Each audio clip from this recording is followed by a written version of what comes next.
Today we talk about how can you disable this sign or know how you can do that on your PowerPoint app. So you just follow these ways, then it's going to work with you. So all you have to do, so you just go here, you go above your photo profile, click on it here. So then it's going to take you to this list. It's going to show for you like this.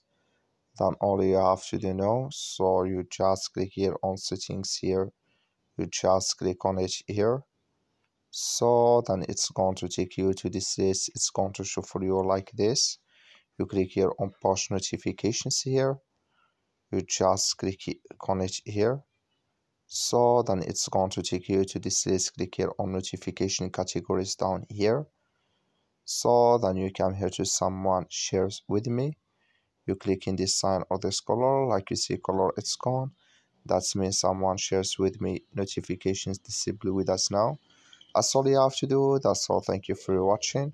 Don't forget to support us by liking, subscribe.